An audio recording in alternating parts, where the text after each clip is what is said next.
Aku percaya kepada Allah Bapa yang Maha Kuasa, Khalik langit dan bumi, dan kepada Yesus Kristus, Anaknya yang tunggal, Tuhan kita yang dikandung dari Roh Kudus, lahir dari anak darah Maria, yang menderita sengsara di bawah pemerintahan Pontius Pilatus, disalibkan, mati dan dikuburkan, turun ke dalam kerajaan maut. Pada hari yang ketiga, bangkit pula dari antara orang mati, naik ke surga, duduk di sebelah kanan Allah Bapa yang Maha Kuasa, dan dari sana Ia akan datang untuk menghakimi orang yang hidup dan yang mati. Aku percaya kepada Roh Kudus, gereja yang kudus dan am, persekutuan orang kudus, pengampunan dosa, kebangkitan tubuh, dan hidup yang kekal. Amin. Mazmur pasal yang ke-57 ayat 9 sehingga 10. Aku mau bersyukur kepada Engkau di antara bangsa-bangsa, ya Tuhan. Aku mau bermazmur bagimu di antara suku bangsa-bangsa. Karena kasih setiamu besar mencapai langit dan kesetiaanmu sampai ke awan-awan.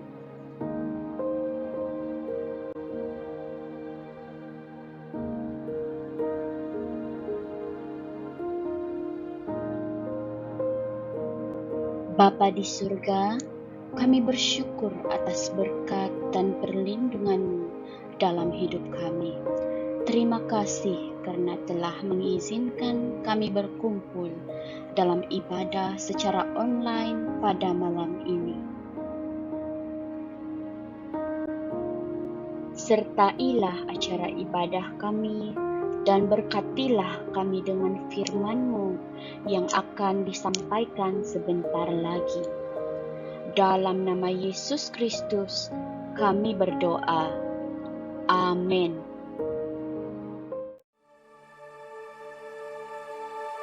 Roh-Mu yang hidup penuhiku, mengalir dalamku.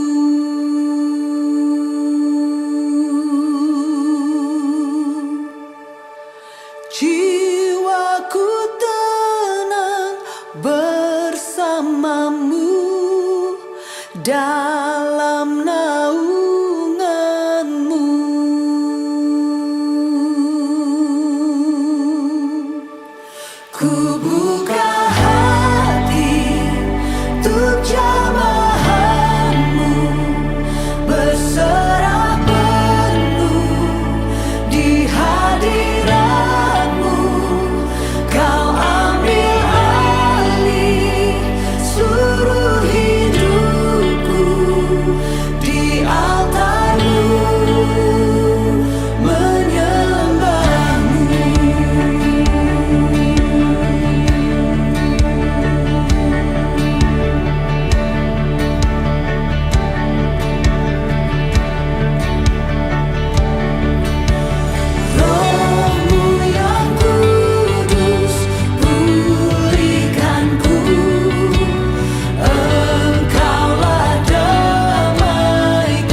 penolong dalam hidupku.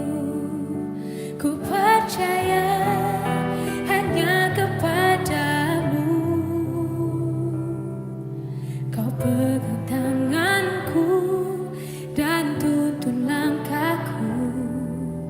Yesus, Kau perlindunganku.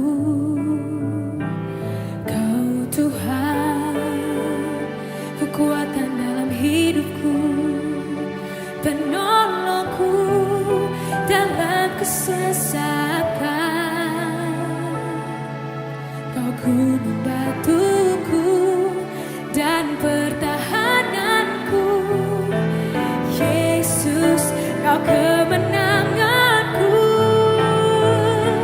Yesus, padamu ku berseru, Kaulah penyelamatku. Terpujilah Kau Tuhanku. Mulutku memuji namamu sepanjang umur hidupku. Terpujilah Kau Tuhanku di atas segalanya.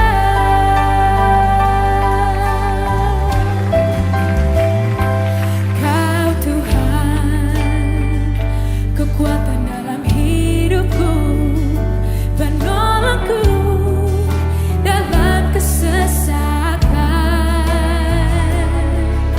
Kau gunung batuku dan pertahananku.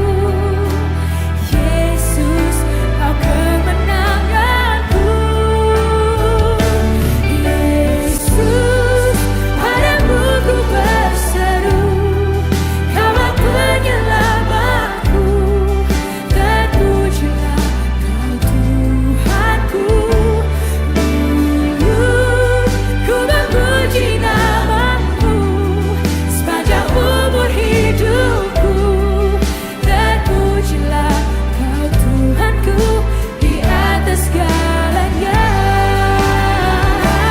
Yesus, padamu ku berseru, Kaulah penyelamatku. Terpujilah Kau Tuhanku. Mulutku memuji namamu sepanjang umur hidupku. Terpujilah Kau Tuhanku di atas segalanya. Kaulah sumber kuatku, Kaulah kehidupanku, Kaulah pertahananku. Ku percaya padamu.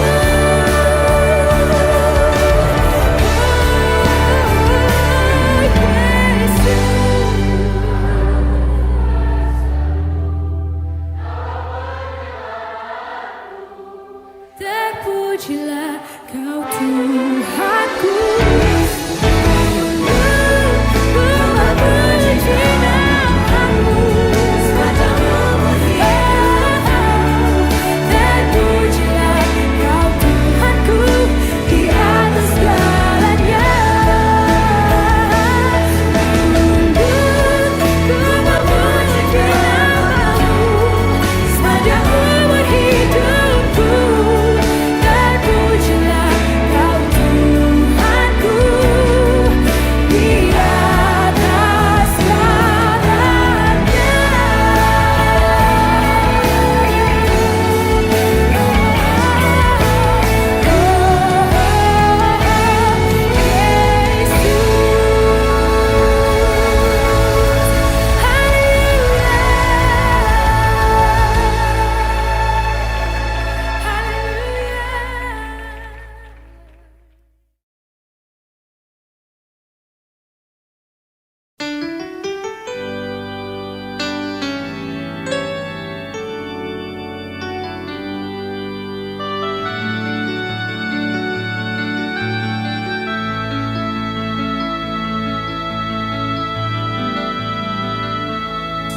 Kasih Allahku sungguh telah terbukti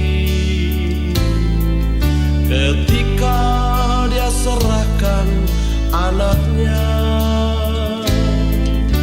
Kasih Allah mau berkorban bagi kau dan aku.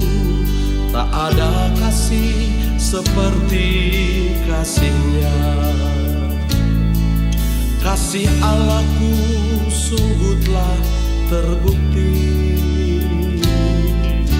ketika Dia serahkan anaknya. Kasih Allah mau berkorban bagi kau dan aku. Tak ada kasih seperti kasih-Nya. Bersyukur, bersyukur, bersyukurlah, bersyukur karena kasih setiamu. Ku sembah, ku sembah, ku sembah dan ku sembah. Selama hidupku ku sembah Kau Tuhan. Bersyukur, bersyukur, bersyukurlah, bersyukur karena kasih setiamu. Ku sembah, ku sembah, ku sembah dan ku sembah. Selama hidupku ku sembah Kau Tuhan.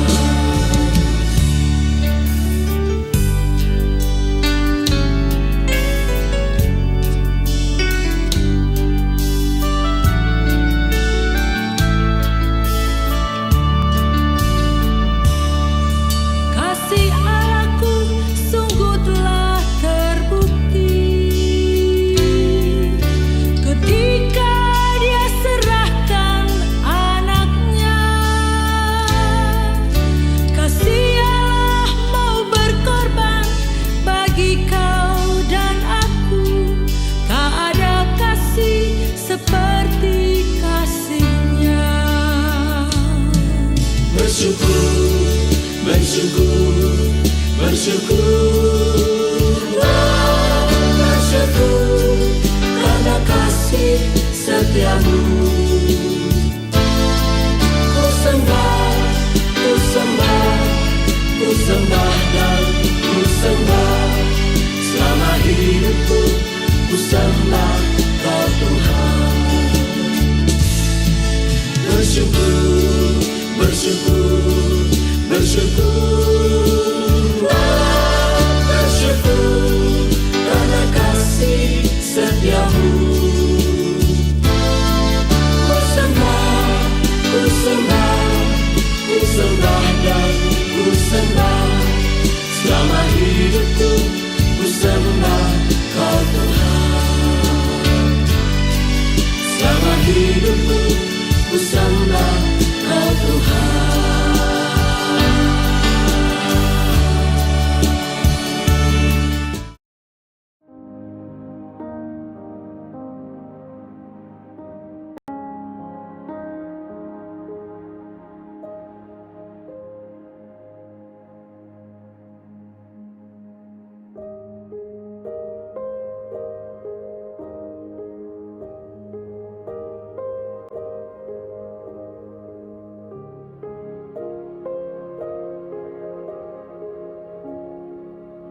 Oke, salam, selamat malam dan selamat berbakti kepada semua jemaat Tuhan yang akan hadir di dalam ibadah kita melalui Zoom pada malam hari ini. Kita sangat bersyukur kepada Tuhan karena Tuhan begitu baik bagi kita dalam beberapa hari dan waktu yang sudah berlalu. Hingga pada malam hari ini kita boleh bertemu kembali dalam ibadah kita dalam KBMPK, sekalipun kita menggunakan Zoom pada malam hari ini, kita tetap percaya bahwa Tuhan tetap hadir bersama dengan kita di dalam ibadah kita pada malam hari ini. Sebelum kita masuk ke dalam pembacaan firman Tuhan, mari kita datang kepada Tuhan di dalam doa. Saya pimpin kita dalam doa. Bapa kami yang ada di surga, kami mengucap syukur kepadamu pada malam hari ini, karena Engkau telah bersama dengan kami dalam perjalanan hidup kami ya Tuhan. Dalam beberapa hari yang sudah berlalu, hingga pada hari ini Tuhan Engkau masih memperkenankan kami untuk menikmati berkat di hadirat Tuhan di dalam ibadah kami pada saat ini. Tuhan berkati hamba-Mu yang menyampaikan firman-Mu, berkati seluruh jemaat Tuhan yang mendengar firman-Mu ini. Kami percaya Tuhan, setiap firman yang disampaikan itu adalah firman-Mu yang hidup dan kudus dan berkuasa. Tuhan tidak akan kembali kepadamu dengan hampa. Segala gangguan di dalam pemberitaan firman Tuhan, kami ikat, kami patah, kami hancurkan. Kami memberi laluan kepada Roh Kudus berkarya di dalam pemberitaan firman Tuhan pada malam hari ini. Biarlah setiap pribadi kami diberkati oleh firman-Mu yang hidup dan berkuasa ini. Kami sambut berkat firman Tuhan di dalam nama Tuhan Yesus Kristus, Tuhan Juru Selamat kami yang hidup. Amin. Mari jemaat Tuhan kita membaca firman Tuhan. Saya membawa kita membaca di dalam 2 Korintus pasal yang kelima ayat yang ke-15. 2 Korintus pasal yang kelima ayat yang ke-15. Demikianlah firman Tuhan.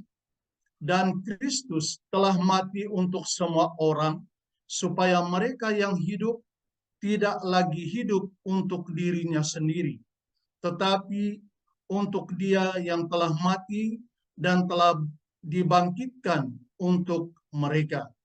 Nah, ini adalah merupakan firman Tuhan yang saya bawa untuk kita renungkan bersama pada malam hari ini. Dari ayat pembacaan firman Tuhan ini, saya membawa satu tema sebagai renungan bagi kita pada malam hari ini, yaitu panduan hidup bagi Tuhan. Yaitu panduan hidup bagi Tuhan. Nah, jemaat Tuhan yang kami kasih di dalam Tuhan, kalau kita melihat praktek kehidupan kita, manusia yang ada di dalam dunia ini, khususnya hidup bagi Tuhan, kita memiliki panduan yang telah ditetapkan oleh Tuhan supaya kita hidup melalui panduan ini sebagai pedoman bagi kita dan juga sebagai penggerak bagi kita untuk hidup di dalam ketertiban. Ini adalah maksudnya panduan yang ditetapkan oleh Tuhan di dalam kehidupan kita sebagai orang-orang yang percaya. Juga kita boleh melihat contoh secara sekuler ataupun di luar.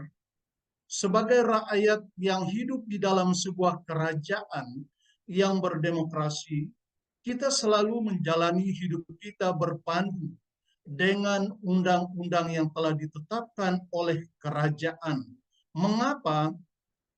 Supaya kita hidup bermasyarakat dengan rukun agar kita saling menghormati satu sama yang lain, bukan hidup untuk diri kita sendiri, tetapi juga untuk orang lain dan untuk kerajaan Malaysia. Nah, Perkara inilah yang telah dijelaskan oleh Rasul Paulus kepada jemaat Tuhan yang ada di Korintus. Rasul Paulus mengatakan bahwa kita hidup bukan untuk diri kita sendiri saja, tetapi juga untuk Tuhan. Mengapa? Ada dua alasan yang terutama. Yang pertama itu adalah karena Kristus telah mati bagi kita. Itu adalah merupakan panduan yang pertama mengapa kita harus hidup bagi Tuhan di dalam hidup ini, karena Kristus telah mati bagi kita. Lalu yang kedua adalah karena Kristus telah bangkit bagi kita. Nah, kalau kita melihat yang seterusnya, mengapa kematian Kristus menjadi pedoman bagi kita untuk hidup bagi Tuhan? Firman Tuhan memberi kita dua alasan yang sangat penting agar kematian Kristus menjadi pedoman atau menjadi penggerak bagi kita untuk hidup bagi Tuhan. Yang pertama di sini adalah karena Kristus, Tuhan yang pertama mengasihi dan melayani kita. Itu adalah merupakan alasan yang pertama mengapa kematian Kristus menjadi pedoman bagi kita untuk hidup bagi Tuhan, karena Tuhan yang pertama mengasihi dan melayani kita. Nah, kalau kita membaca di dalam 1 Yohanes pasal yang keempat ayat yang ke-10 berkata, inilah kasih itu, bukan kita yang telah mengasihi Allah, tetapi Allah yang telah mengasihi kita dan yang telah mengutus anaknya sebagai pedoman bagi dosa-dosa kita. Nah, jadi Bapak Ibu Saudara yang kami kasih dalam Tuhan, ini adalah merupakan alasan mengapa kita harus hidup bagi Tuhan, karena Tuhan itulah yang pertama mengasihi dan melayani kita. Kalau memang kita sudah mendapat keberadaan yang ada, kalau kita boleh ada seperti manakah kita ada pada malam hari ini, kalau kita boleh menikmati berkat dalam kehidupan kita, dalam beberapa waktu yang sudah berlalu sampai pada saat ini, semuanya oleh karena kasih dan berkat pelayanan Tuhan di dalam kehidupan kita. Itu adalah merupakan alasan yang pertama mengapa kematian Kristus menjadi pedoman bagi kita untuk hidup bagi Tuhan.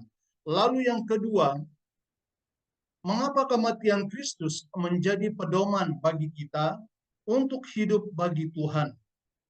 Karena kita diselamatkan oleh kematiannya. Nah, kalau kita membaca di dalam kitab Ibrani pasal yang ke-7, ayat yang ke-27b, firman Tuhan berkata, sebab hal itu telah dilakukannya satu kali untuk selama-lamanya, ketika ia mempersembahkan dirinya sendiri sebagai korban untuk penghapus dosa dunia. Kita telah diselamatkan oleh karena kematiannya. Oleh itu, hendaklah hidup ini senantiasa berpandu atas kebenaran di dalam kematiannya bagi kita. Nah, jemaat yang dikasihi oleh Tuhan, apakah kita sungguh mengasihi Tuhan dan menjadi kasih Tuhan itu dan juga kuasa kematiannya sebagai panduan bagi kita untuk hidup bagi Tuhan? Nah, setiap anak Tuhan yang sungguh merasa kasih dan kebaikan Tuhan itu di dalam kehidupannya, tidak ada alasannya tidak mau untuk hidup bagi Tuhan, mengasihi Tuhan, melayani Tuhan di dalam kehidupannya. Nah, itu adalah merupakan alasan kita mengapa kematian Kristus menjadi pedoman bagi kita untuk hidup bagi Tuhan, karena kita diselamatkan oleh kematiannya. Lalu yang seterusnya, mengapa kita harus hidup di dalam kebangkitan Kristus? Yang pertama tadi, Paulus menjelaskan pedoman bagi kita untuk hidup bagi Tuhan, karena dia telah mati bagi kita. Sekarang kita masuk ke dalam perkara yang kedua, alasannya mengapa kita harus hidup bagi Tuhan. Hidup di dalam kebangkitan Kristus ada dua sebab yang utama bagi kita. Yang pertama di sini juga mengatakan, karena kebangkitan Kristus adalah menunjukkan kemenangan bagi kita orang-orang yang percaya. Kita sangat bersyukur kepada Tuhan kalau kita membaca di dalam 1 Korintus pasal yang ke-15 ayat yang ke-26 sampai ayat yang ke-27. Firman Tuhan berkata, musuh yang terakhir yang dibinasakan oleh maut. Musuh yang terakhir yang telah dibinasakan oleh Tuhan Yesus itu adalah kuasa maut. Sebab segala sesuatu telah ditaklukkannya di bawah kakinya. Tetapi kalau dikatakan bahwa segala sesuatu telah ditaklukkan, maka teranglah bahwa ia sendiri yang telah menaklukkan segala sesuatu di bawah kaki Kristus itu tidak termasuk di dalamnya. Nah, artinya di sini, dengan kebangkitan Kristus, menunjukkan kemenangan bagi kita orang-orang yang percaya. Nah, kalau memang Kristus itu sudah bangkit, berarti itu adalah merupakan satu kekuatan bagi kita untuk bangkit dari segala kekuatan kuasa dosa yang telah memperhambakan kita. Supaya hidup ini lagi bukan adalah hidup di bawah penguasaan dosa, tetapi kita adalah hidup di dalam kekuatan kemenangan, di dalam kebenaran Kristus yang telah memberi kemenangan bagi kita di dalam kuasa kebangkitannya. Nah, lalu kita melihat perkara yang kedua, mengapa kita harus hidup di dalam kebangkitan Kristus? Karena kebangkitan Kristus menjadi dasar kebangkitan orang-orang yang percaya. Nah, jemaat yang kami kasih di dalam Tuhan, Rasul Paulus berkata, jikalau Kristus tidak bangkit, maka tidak ada ajaran tentang kebangkitan orang-orang mati.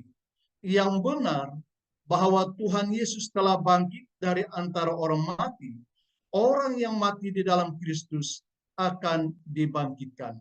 Ini adalah merupakan pengharapan kita sebagai manusia yang hidup di dalam tubuh daging ini. Memang bukan kita adalah hidup kekal selama-lamanya di dalam dunia ini. Maka selamanya kita hidup di dalam tubuh yang ada, kita adalah harus hidup hanya untuk Tuhan.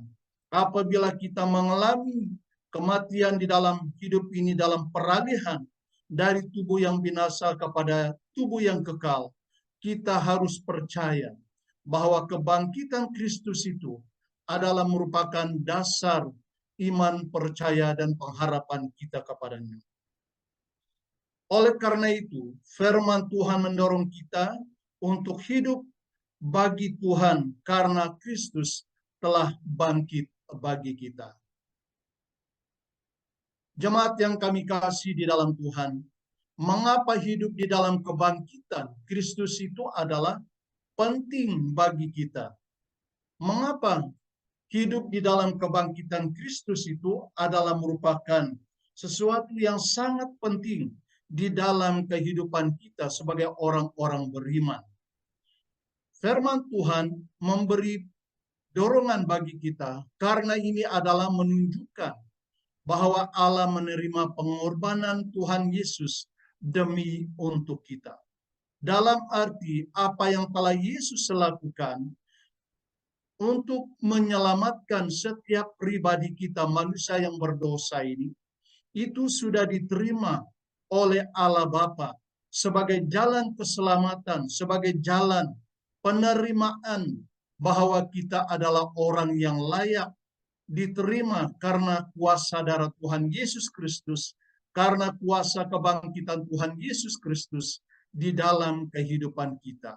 Setiap orang yang telah menyerahkan dosanya, disalibkan dan dikubur bersama dengan Kristus, ia pasti akan bangkit di dalam kekuatan yang baru, di dalam Kristus Yesus Tuhan kita. Jemaat yang kami kasih di dalam Tuhan, Apakah kita benar telah meninggalkan dosa yang telah dikuburkan oleh Tuhan Yesus dan hidup di dalam kuasa kebangkitannya di dalam kehidupan kita pada saat ini? Mari kita masuk ke dalam kesimpulan daripada firman Tuhan yang kita dengar pada malam hari ini. Jemaat yang dikasihi oleh Tuhan Yesus Kristus, Tuhan tidak mengizinkan kita hidup tanpa arah dan tujuan yang tidak jelas. Dia menetapkan agar kita hidup berpandu dengan kasih dan kuasa keselamatan yang telah dikerjakan oleh Tuhan Yesus bagi kita. Kasih Tuhan itu adalah membuktikan bahwa Tuhan tidak membiarkan kita hidup tanpa anugerah-Nya. Dalam arti kasih dan anugerah Tuhan itu tidak pernah memandang perawakan rupa dan kedudukan kita. Setiap orang yang beriman, setiap orang yang percaya, setiap orang yang berharap kepada Tuhan, di dalam kasih Tuhan ini, kita akan menerima kasih karunia dan anugerah-Nya. Lalu yang kedua, kematian Kristus adalah membuktikan bahwa kita hidup di dalam pengampunan yang kekal daripada Tuhan. Pengorbanan Tuhan Yesus adalah merupakan pengampunan dosa, pengudusan oleh kuasa darah Tuhan Yesus Kristus yang tercurah pada kayu salib adalah merupakan pengudusan yang kekal di dalam kehidupan kita sebagai orang-orang yang percaya. Oleh karena itu, selama kita menjalani hidup kita di bawah kolong langit di atas bumi ini, marilah kita memberi ruang untuk mengasihi Tuhan, melayani Tuhan di dalam kehidupan kita sebagai orang-orang yang beriman. Mari kita berdoa.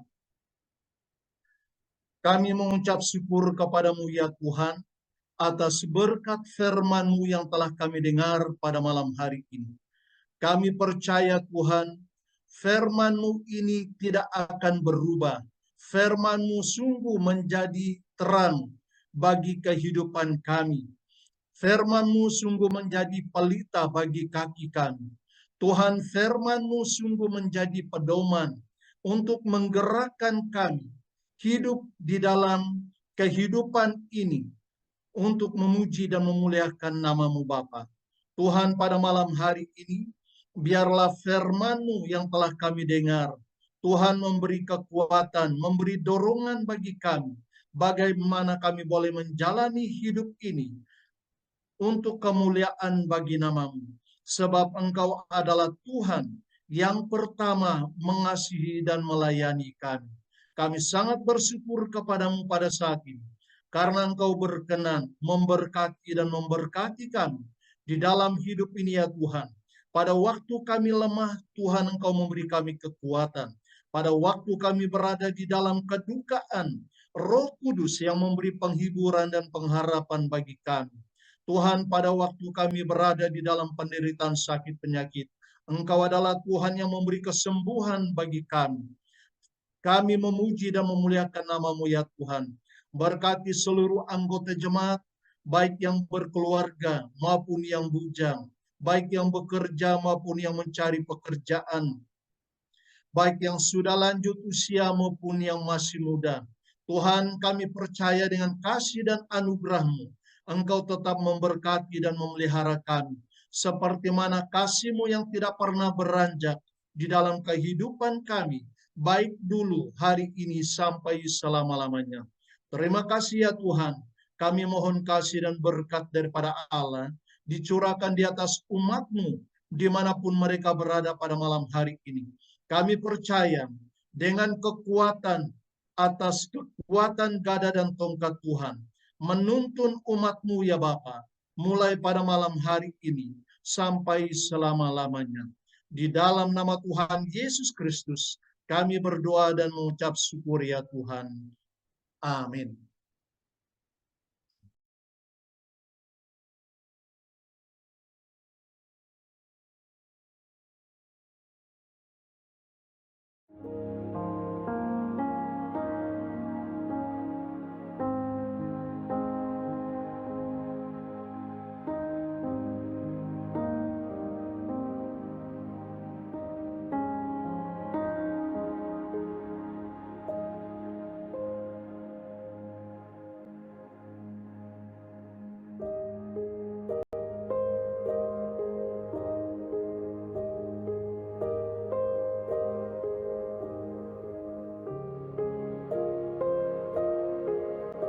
Marilah kita sama-sama membaca doa Bapa Kami yang dipetik daripada Matius 6 ayat 9 sehingga 13. Bapa kami yang di surga, dikuduskanlah namamu, datanglah kerajaanmu, jadilah kehendakmu di bumi seperti di surga.